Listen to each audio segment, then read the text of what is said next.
Hello, everyone. Welcome to X's podcast for the brokenhearted and trauma. This is my first podcast ever that I'm ever doing.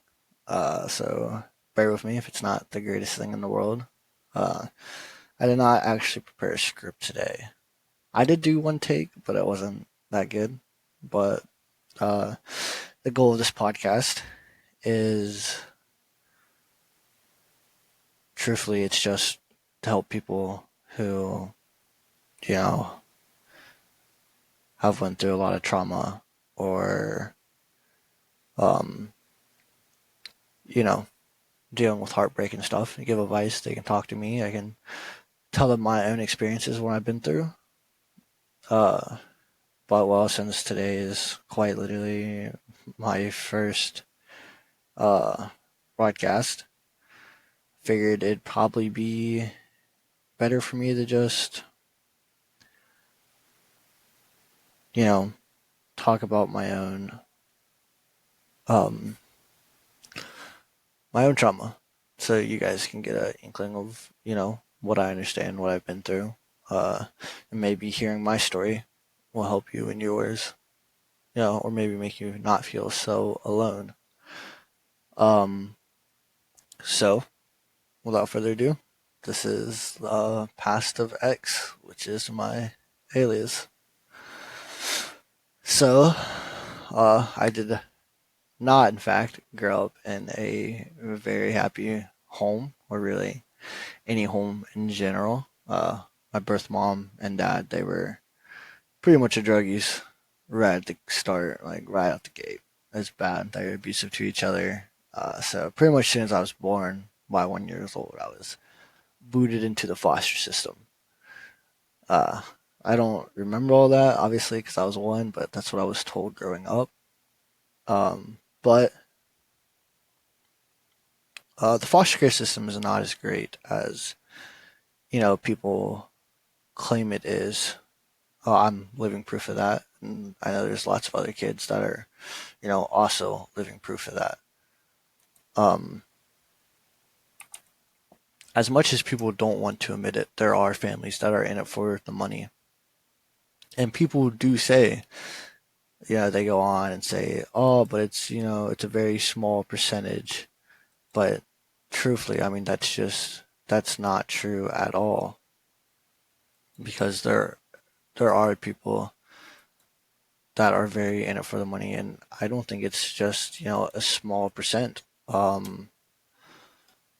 I went through almost 20 homes of families that were clearly just in it for the money or for some kind of sick kids.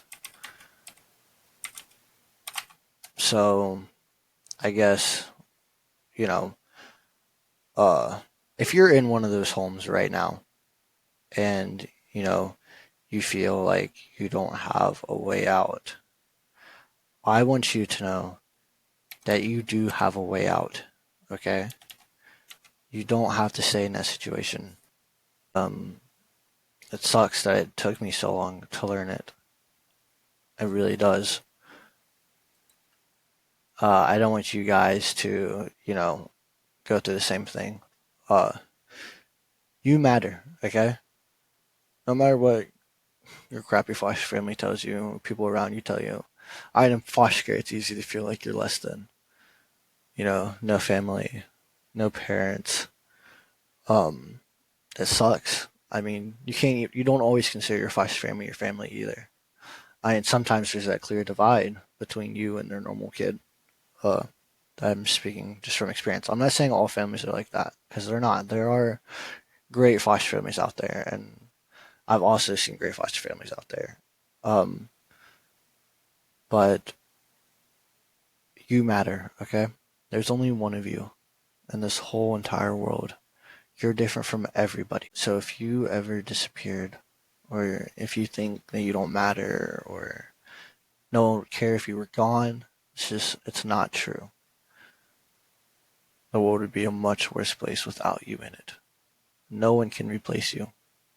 You're the only you in this whole entire world out of billions of people. You matter.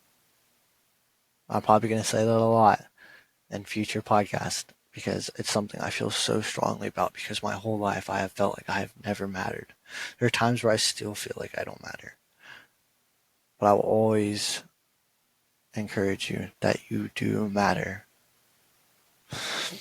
Now, back onto, my past. I don't remember much of my early adolescent childhood, clearly. It's kind of like, you blink out, you wake up here and there, memories. But there's no point in me going over that. I mean, that would just be confusing. uh, I got adopted at 6 years old, I believe, by this family. It's actually how my whole name pretty much got changed. Yeah, they changed my first name, my last name. That's how I even got a middle name. Uh, I also had a birth sister. I'll call her Dee Dee. But yeah, we both got adopted by this family. And out of this, I got two older brothers also that were originally adopted by them way earlier on. So we were not their first kids that they adopted. Uh, I don't think I really cared at the time that I got adopted or what it really mattered to me. I don't think it really ever stuck with me. Like as a kid, like, oh, I'm getting adopted by a family. Yeah, things were not sunshine and rainbows. It was very clear early on that they definitely just wanted my sister. They wanted a girl with already having two boys. But, I was kind of a little bit of chopped liver. I was just there because foster care likes to stick, siblings together if they can, keep them together. I was treated very poorly compared to my sister, even at such a young age. Um, my two brothers, I'll call them Kyle and Justin for the sake of everything. Justin was my oldest one. Kyle, the younger one. Uh, Kyle still being, the second oldest. He was 4 years ahead of me. And Justin he was a teenager, I think 15. Uh, but he was very sexually abusive to me, and I didn't know at the time, but he was also sexually abusive to my sister.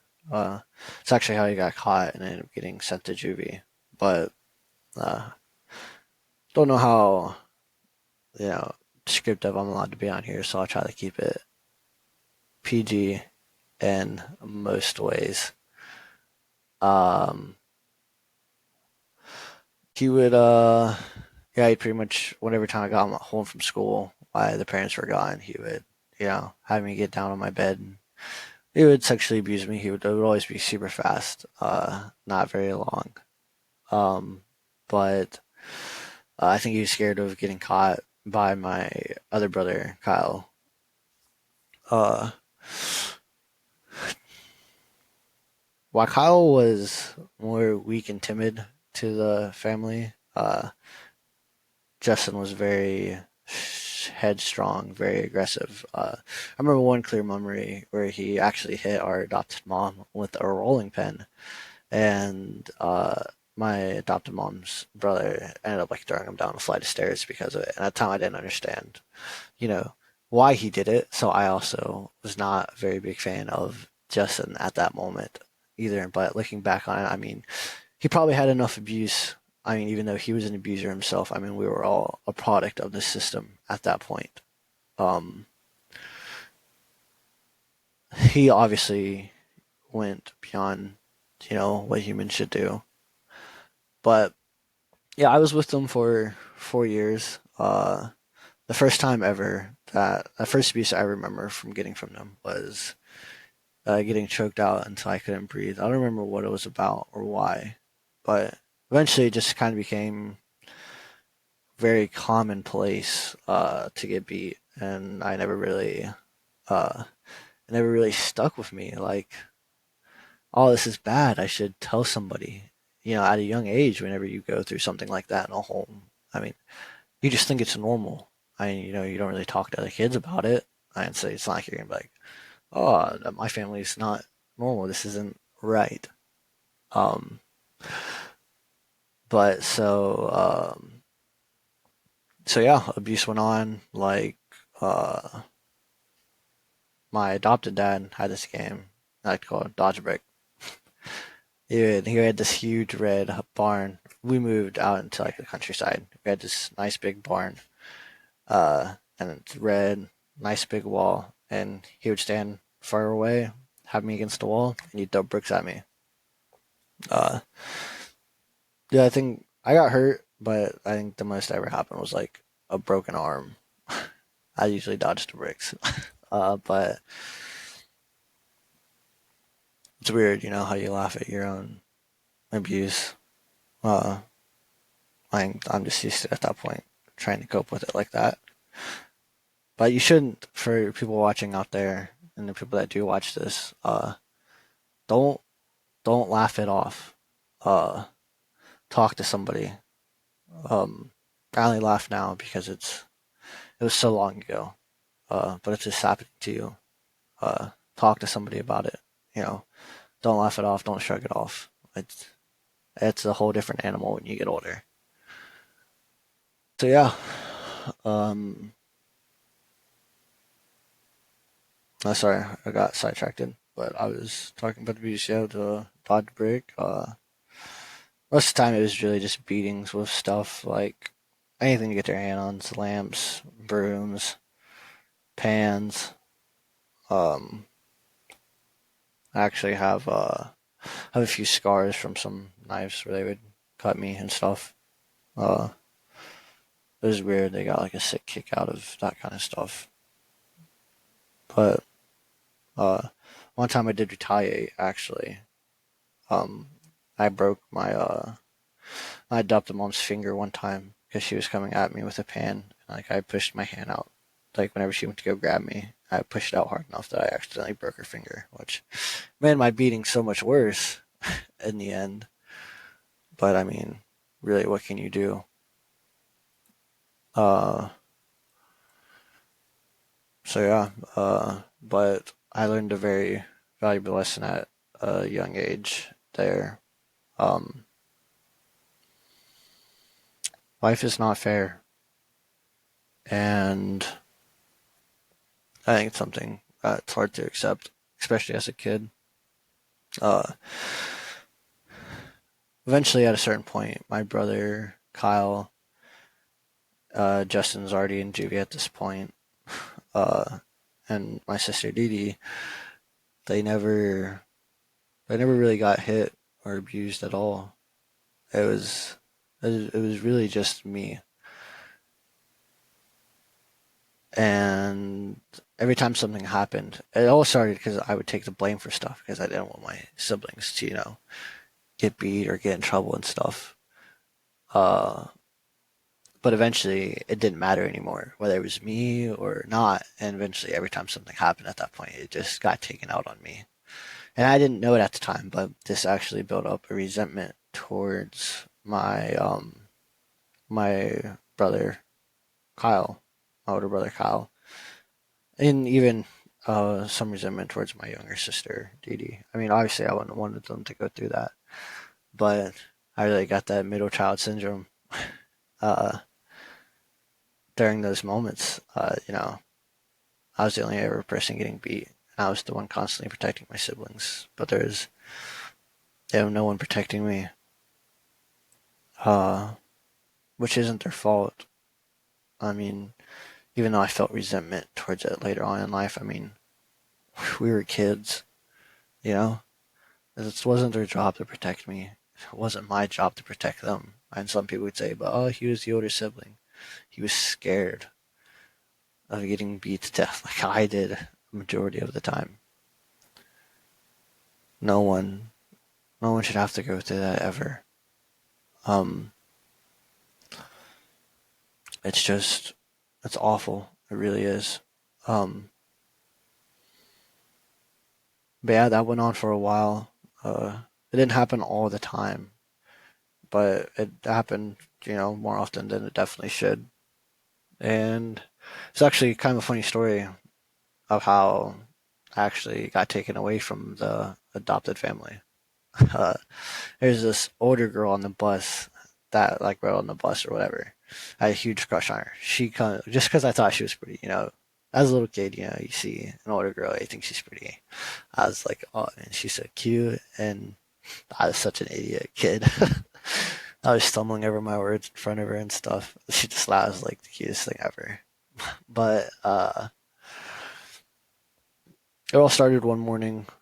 Um, my brother, he was up in his room. He was taking a long time to get ready, and my adopted mom told me to go up and get him.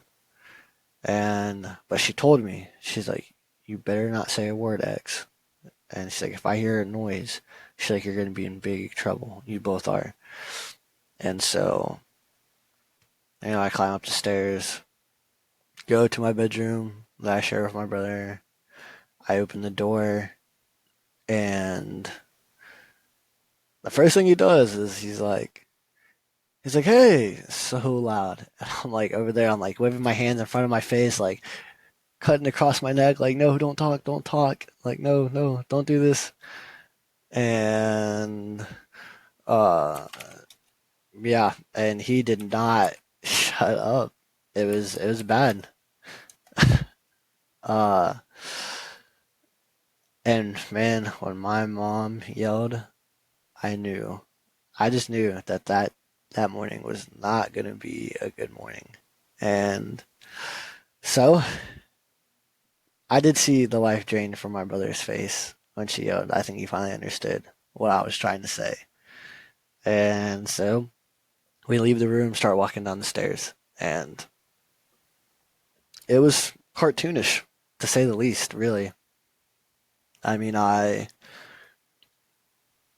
was every stair we would jump behind each other, like every single step.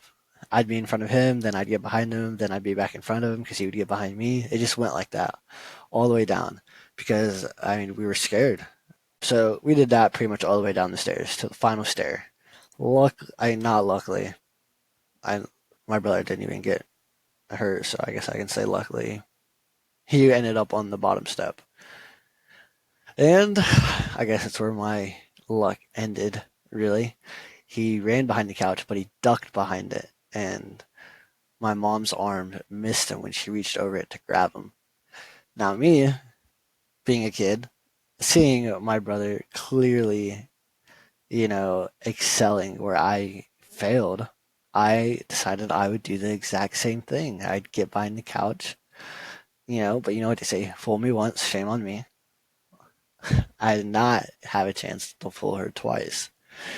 And yeah, she grabbed me, yanked me right over the edge of that couch like I was a sack of feathers. And let me tell you, the pain she brought down with her hand, sometimes I feel like I can still feel it on my face. Cut my lip with her ring, just beat me all over pretty much, put cuts all over my face. Uh, and then, obviously, I was crying because it hurt. And yeah, so she pretty much, for kids that have been through that trauma and stuff, abusers hate when you cry. Uh, and just for some reason, it makes him even more upset. Um, so naturally, she told me to shut up, and I couldn't. I was in so much pain, and it hurt really bad. Uh, that I couldn't stop crying. And I was like 8 years old, 8 or 9 years old. Like, how could I stop crying when I just got the living crap beat out of me? Uh, so she took my sister's hairbrush and started smacking me with it on my face even more, which just put more bruises, you know, opened the cuts up wider and stuff. And that wasn't good. Eventually, it was time to get on the bus, and well, my mom made me pull up my hood, and she said, "You better not. You better not tell anybody what happened." And she looked at my brother and sister, and she's like, "You better not say anything, because if you do, I promise when you come home, it's gonna be so much worse." So, as a kid, who, believed that this is just how life was, slipped my hood up and did not say a single thing to anybody. Ignored my bus driver when I got on the bus when she asked, and just put my head against the window and looked out and just looking to try to get to school. This is kind of where the comedic thing happened here. The girl that I thought was super cute and that I was like totally and like thought I was in love with, cutest girl on the bus, way older than me. Like, what is a kid supposed to do? The bus driver knew that I had a crush on her, and granted, I didn't really like. I heard her talking to her, and pretty much like telling her like, "Hey, like, go see what happened with him," and um, yeah. And so she came. I remember she came and she sat down and right next to me, and she's like, hey. I was like, oh. I looked up a little bit from the window, and she like put her hand on my shoulder, and she's like, what happened?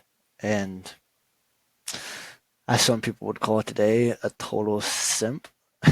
I folded. Told her everything. Told her it was my mom. I think that's really all I said was my mom. And she went up, told the bus driver, and then she went back to the back. And when I was getting out the bus, my bus driver told me to not go to class, but go see the counselor.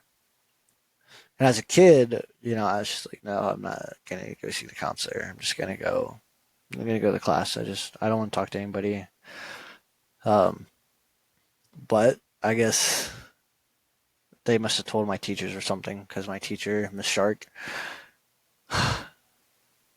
you know, I don't remember a lot of people from my past, but she's definitely someone I remember very fondly.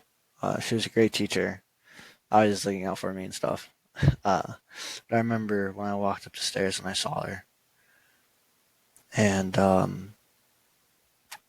walked right in front of her. She stopped me from going into the classroom, and she pulled down my hood and she looked at me, and she just looked so worried, and like the fact that I was hurt, it's like it hurt her, and so she just held me, and I remember crying. Like it was the first time I was ever held as a child. Kind of, kind of sad that it was by a teacher.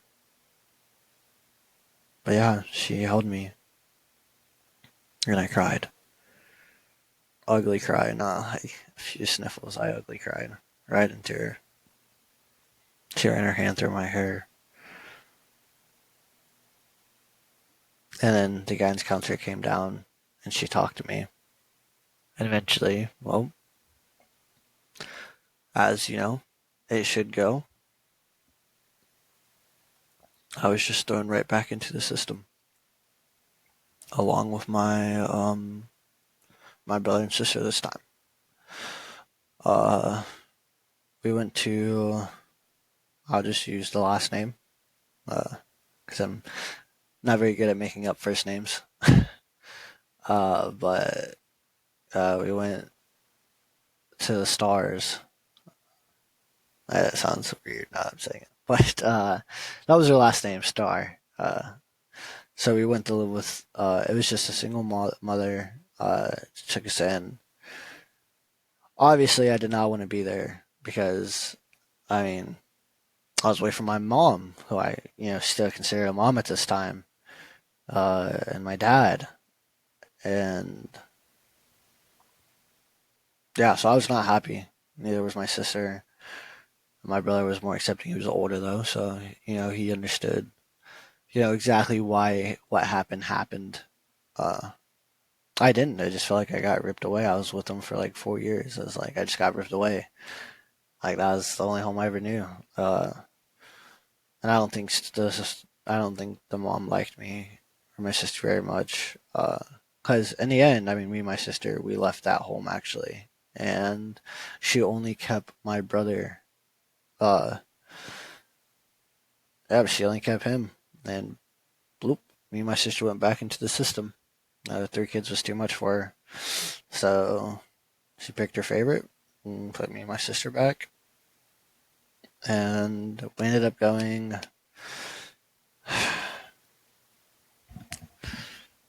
I don't think it really matters if I use their first names for these people. Ron and Connie. Uh,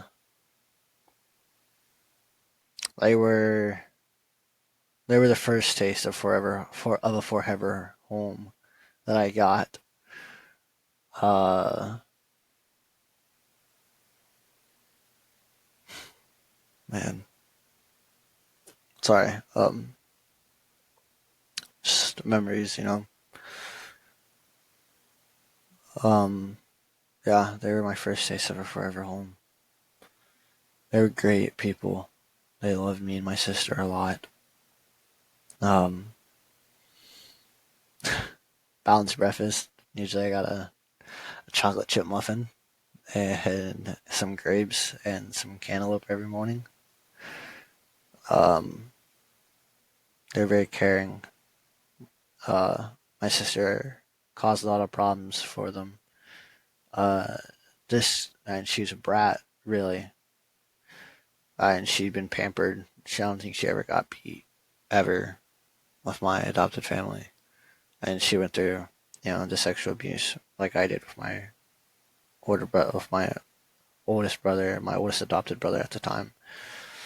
Besides that, I mean, she pretty much got unscathed. She felt like she was entitled to everything, and eventually she had to get kicked out because she had just destructive tendencies. She would just break stuff, and it was bad. But I stayed, and um, yeah, it was not great to leave. Whenever I had to leave in the end, Ron, the dad, he got very sick and ended up in the hospital, and they couldn't take care of me anymore. Uh, and so then I went with another family. Um, I don't remember a lot about Ron and Connie. I really don't. I wish I did remember more. I remember I got the taste of playing the game Monkey Balls on GameCube. Got super addicted to that. Uh, got introduced to video games for my first time ever with them. Uh, yeah, I hope they're doing well. But I went to another family. That's where I got a taste of my forever home number two. Um, they were great. I loved them. I mean, they pretty much included me almost like right away. I was the only kid. It was like a perfect town. Everybody on the street and the blocks around. I was out from like, I was out, before the sun, like the sun was rising. I didn't get back till way past when the street lights came on. I was riding bikes, running around, getting into trouble. You know, it was that moviehood perfect life that people talk about, uh, or like that gets showed in like movies and TVs. That was perfect. School was great. I got a crush on a girl named Michaela, uh, but she was way too popular for me. She's like the most popular girl in the class. Uh, and sadly, she had a crush on Sean. At that age where I think it was like 10 or 11. Everyone had a crush on Justin Bieber at the time. He had that skater boy haircut, just like him. And he wore a cast, I remember, for like the last half of our third grade year, because he broke it doing something, I think skateboarding or whatever. But, yeah, all the girls love Sean. So I never stood a chance with Michaela, sadly.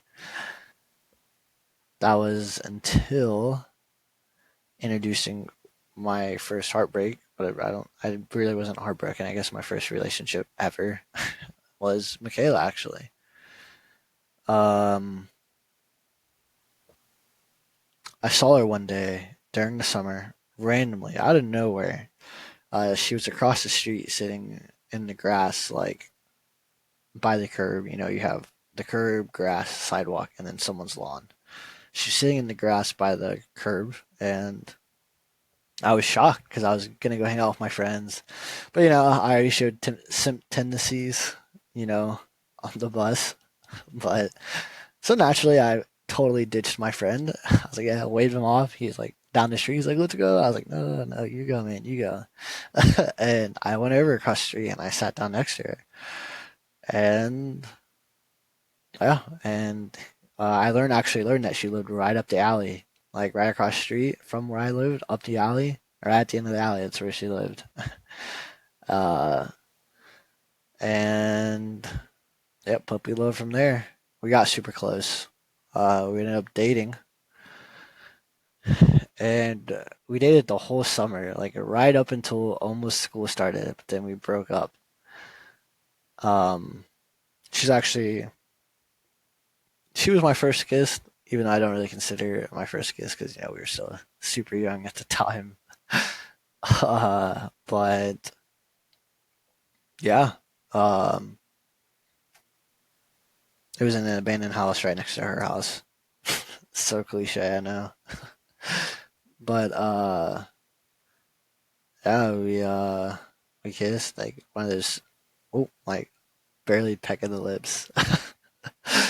uh, but yeah, we broke up over childish stuff, because we were kids. I remember her.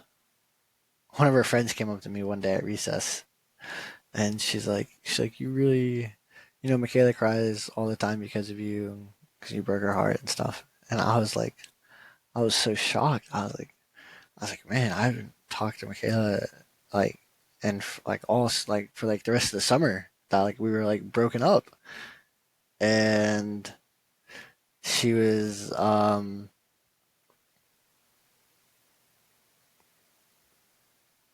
but yeah, she was like, and I was like, do you want me to go talk to her? Like, maybe work it out?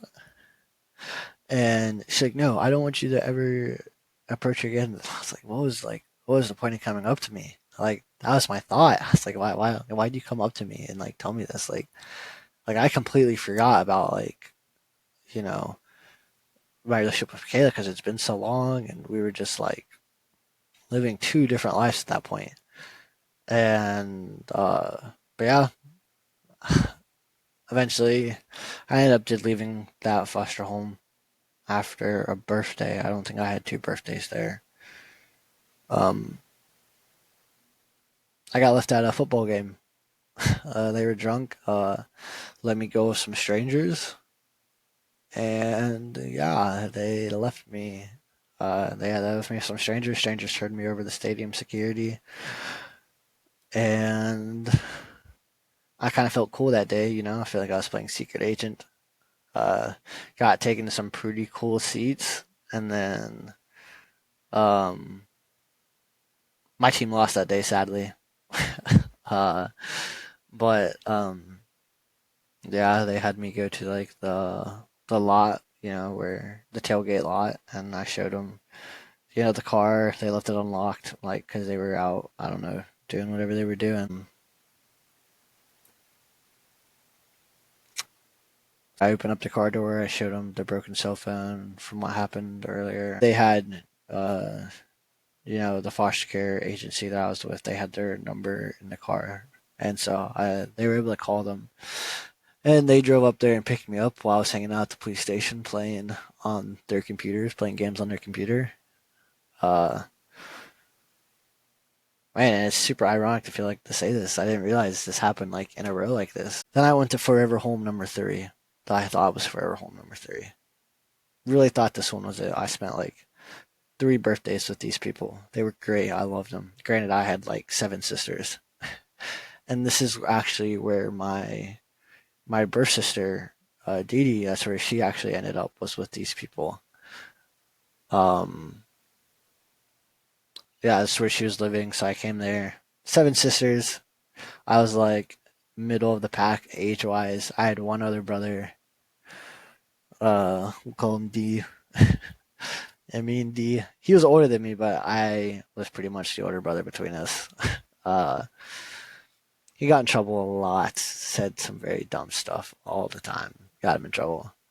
But yeah, I mean, I love, I love this family. I did. They were, I think they were amazing. I thought, I really thought that I was going to be with them forever. It was at this time when I was at this home that my brother Kyle got adopted by the Stars, so he became, Kyle Star. Uh, but then, so, well, with this family, I mean, I got into wrestling. Drake didn't do any sports, and this family was very excited, about having a kid that, wanted to be active, do sports and stuff. Um, I think I just said his name by accident. But anyway, so yeah, I did sports. I got introduced to football, wrestling. I loved wrestling the most. I was, as a kid, as a boy, you loved the rough house with your friends, wrestling with each other and stuff. And we were just dumb. I mean, we did the dumb, like we would play this game like where we'd have someone hold a football and like we'd have two people just run, like two of our friends just run and tackle them and like as hard as they could, and we see how many times they can get tackled and like keep getting back up. It was awful. We got hurt so much, but I loved it. It was every day. It was structured. It was full of life, and that was the first time I felt like I had an actual sister. It's awful of me to say that, uh, because of my birth sister, but we just uh, we built a wall between the three of us, my birth sister and then my adopted brother. And obviously, they built a wall between me when I was with the family at that time because they didn't going to get beat or they saw me as less than them because the parents treated them better. So I mean, naturally, they created a divide between us. So I felt very alone, even as a kid, and I learned at that age, um, that everything I wanted to accomplish in life I'd have to do by myself, and nobody in the world cared if I was even alive at that point. I could have disappeared when I was with that family, and no one would have cared. Um, but but yeah, so I back to this family. Uh, I'll call her Shay. Uh, she was literally the perfect embodiment of an older sister. Always comforting, uh, always listening. Uh, she's just great, and she's someone that I'll never forget. Honestly, I forgot most of the sisters' names that I had there, but I'll never forget hers. Um, but eventually, I did get taken out of that home. But before that, there's one memory that kind of cemented myself into my head with that family. It was they told me. I remember one day at school, I had a flashback, a very bad one. Those of us with trauma, and those of you guys with trauma and stuff, they know. You guys know what I'm talking about. It's awful getting a flashback of the abuse or something awful that happened to you. It feels like the wall is closing in, like you can't breathe.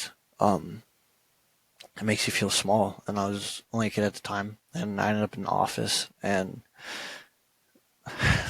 the guidance counselor made it seem like it was super not normal and all this other stuff, and like there was something wrong with me.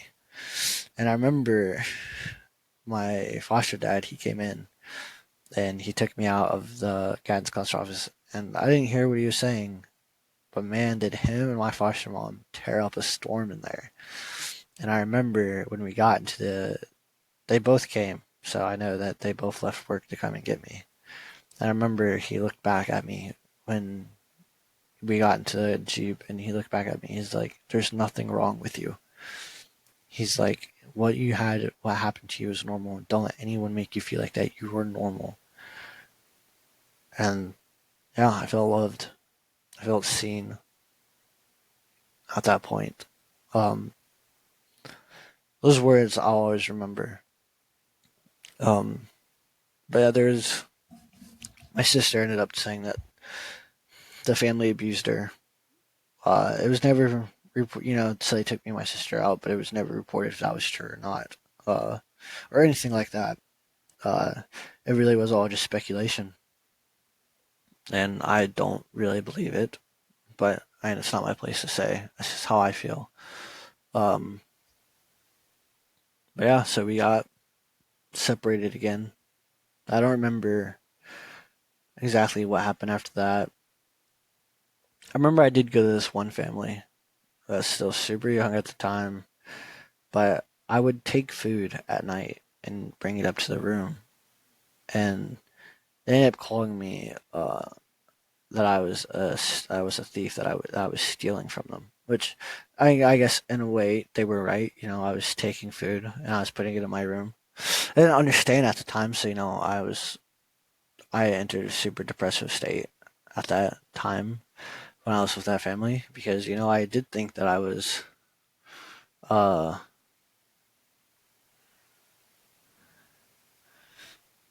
I did think that I was a thief, but it really, for anyone else that went through that, I mean, or has ever gone hungry, I mean, that's not, I wasn't a thief. I was a child that had trauma. And I was scared that I was gonna be starved again. So I naturally took food up. And it was one of the, a few times in my life where I got like food every single day. So it was like, I was hoarding. Yeah, that's what it is. I was hoarding food. And it's not like I did it intentionally. It was just, it's a trauma response when you're starved like that. And I couldn't help it.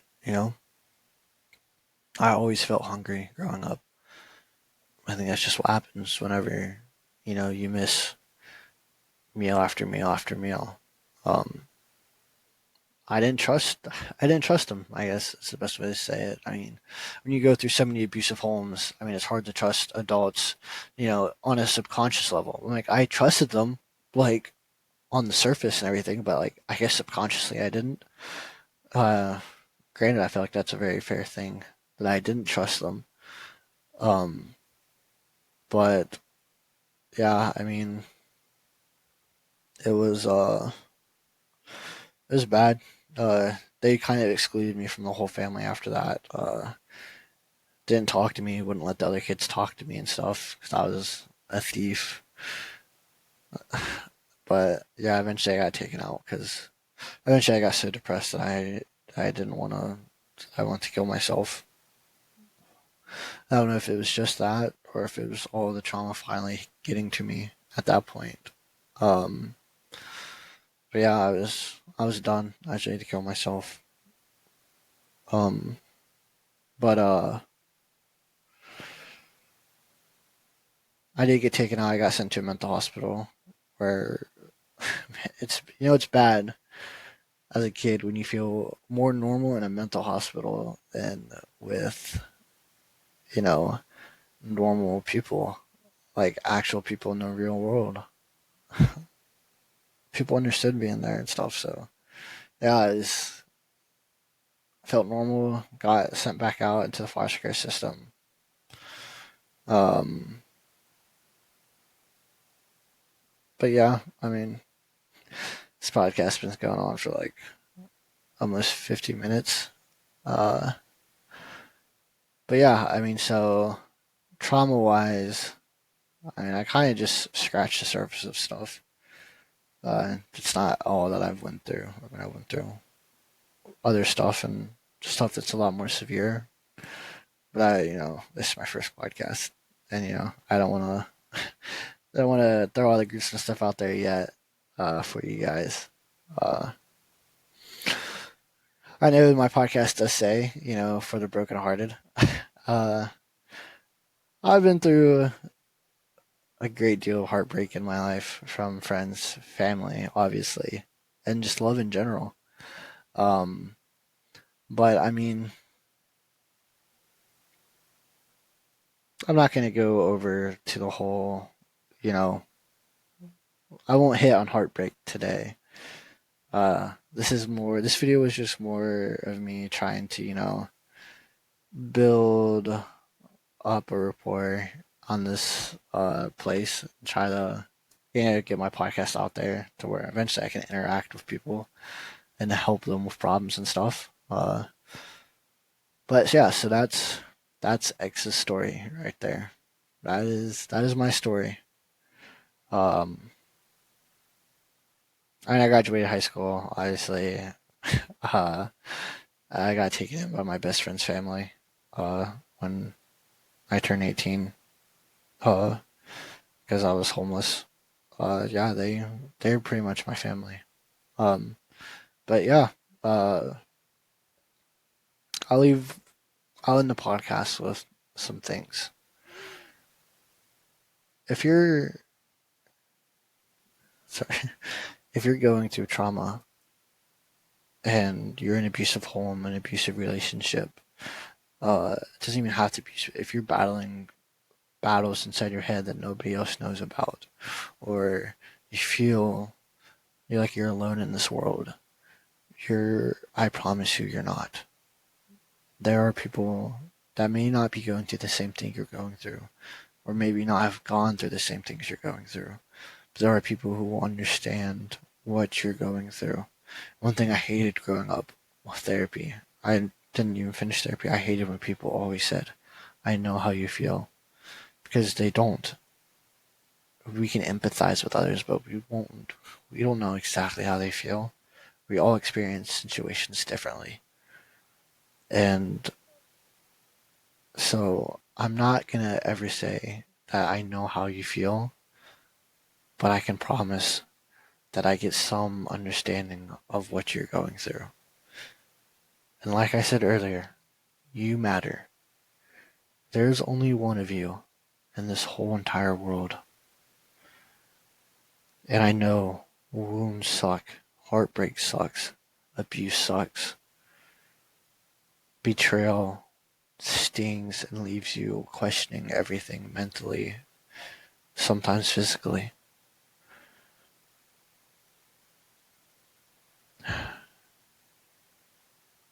You don't, I can't make you reach out for help, but I implore you to try. And remember, you're stronger than you think and braver than you know. For even still being here after going through something like that. Not a lot of people can go through what you did, or, still be here after what happened. Keep your head up, and I promise you, you'll feel the light again. Life is a lot like, this is my favorite seasons are fall and winter, because life is a lot like them. Fall, the leaves change from a vibrant green, their life, and you know, they turn into a beautiful color as they die. Eventually, though, when they do die, they turn gray and lifeless, and they're so easily scattered by the wind with the softest of breezes. And we're like that as humans. We have this vibrant life inside of us, and when we go through something like trauma or heartbreak, betrayal, or any kind of pain, we wither up sometimes. And even the gentlest of breezes will break us. And then winter comes, and it wipes out life, and it's cold and it's unforgiving like life. Life is cold and unforgiving. That's something we all learn in our life. It doesn't matter who you are. It is cold and unforgiving, but there's beauty to be found in it as well. And I know, I speak from experience, it is so hard to find beauty in the winter. It is. Everything's dead. It's cold. Like I said, it's cold. It's unforgiving. The winds are rough. It stings your cheeks. But I promise you, there's beauty to be found in it. And when spring comes and it melts all the snow, it shows that life can start again. And it will start again. It's a cycle. If you're going through something awful right now, and you think that things will never get better, or they won't ever, nothing will ever be the same. It's not supposed to be the same. It will be better. I promise. And life will grow again. And it will start again. And you'll be glad that you held on to see it. I'm going to end the podcast here for today. All I can say, I leave you with this last thing. Remember, you matter. And there's nobody who could ever replace you. So keep fighting and stay strong. I'll see you next time on Exist Podcast for the brokenhearted and traumatized.